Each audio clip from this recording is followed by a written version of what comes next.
عورت کوشش ضرور کرتی ہے جو اچھی سمجھدار سنجیدہ متین خاندانی تربیت کے ماحول سے گزری ہوئی خواتین ہیں کہ وہ اپنے مزاج کو اپنی طبع کو اپنے شوہر کی رضا میں گم کر لیں، اور ایسی عورتیں ہی خوشگوار زندگی کا لطف اٹھا سکتی ہیں اور پھر اس کے اثرات اولادوں پر مرتب ہوتے ہیں۔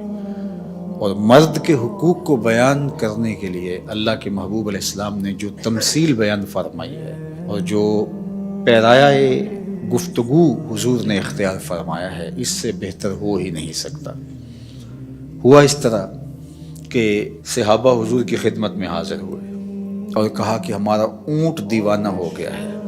فرمایا چلو میں تمہارے ساتھ چلتا ہوں۔ صحابہ کہتے ہیں ہم ڈرے، کیونکہ اونٹ جب دیوانہ ہو جائے تو پھر اس کو سنبھالنا آسان نہیں ہوتا اور وہ سخت حملہ آور ہوتا ہے۔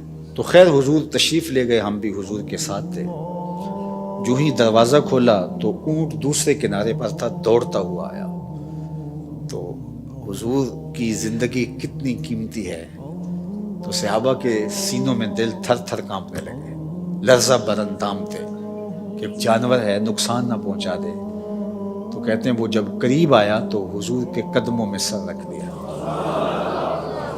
اللہ اکبر، اور سجدہ ریز ہو گیا۔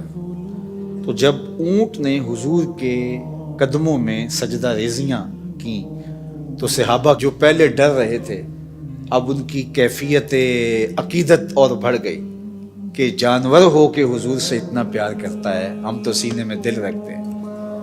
تو انہوں نے ایک جملہ کہا، نحن احق ان نسجد للنبی، حضور ہمارا جی بھی چاہتا ہے کہ ہم بھی آپ کو سجدہ کریں۔ یہ جانور ہو کے آپ کی معرفت رکھتا ہے، پاگل ہو کے آپ کو پہچانتا ہے، ہم تو سینے میں دھڑکتا ہوا دل رکھتے ہیں اور دل میں آپ کے پیار کی ایک کائنات آباد ہے، تو پھر ہماری پیشانیوں کے اندر بھی سجدے ٹپک رہے ہیں، ہم بھی آپ کو سجدہ کرنا چاہتے ہیں۔ تو آقا کریم نے فرمایا اگر میری شریعت میں سجدہ جائز ہوتا تو میں بیوی کو حکم دیتا کہ شوہر کو سجدہ کرے، لیکن کسی کے لیے سجدہ روا نہیں رکھا گیا۔ تو یہ حضور نے سجدے کی ممانعات کو بھی بیان کر دیا اور شوہر کے جو حق ہیں بیوی کے اوپر ان کو بھی بیان کر دیا۔ تو اس سے بہتر انداز گفتگو کا تکلم کا نہیں ہو سکتا جو اللہ نے اپنے محبوب کو عطا کیا۔ اسی لیے ایک دن میرے حضور علیہ السلام نے فرمایا انا افصح العرب، بات کرنے کا جو سلیقہ میں جانتا ہوں کوئی جانتا ہی نہیں ہے، گفتگو کا طریقہ جو میں جانتا ہوں وہ کوئی جانتا نہیں ہے۔ یعنی ایک جملے سے ان کی نفی بھی کی اور یہ بھی بتایا اگر جائز ہوتا تو شوہر کے لیے بیوی کو سجدے کا حکم دیتا۔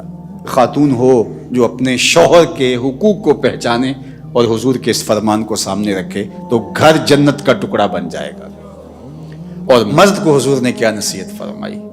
مرد کو کہا کہ عورت کی اگر کچھ باتیں تجھے ناپسند ہوں تو اس بات کو دیکھو جو تمہیں پسند ہو، اللہ اکبر۔ اور میں کہا کرتا ہوں نکاح کے بعد یا تو شوہر اپنا گھر چھوڑ کے خاتون کے ساتھ چلا جائے یا خاتون گھر چھوڑ کے شوہر کے ساتھ آئے، دونوں میں سے ایک تو ہوگا، لیکن یہ قربانی مرد نہیں دیتا، یہ عورت دیتی ہے۔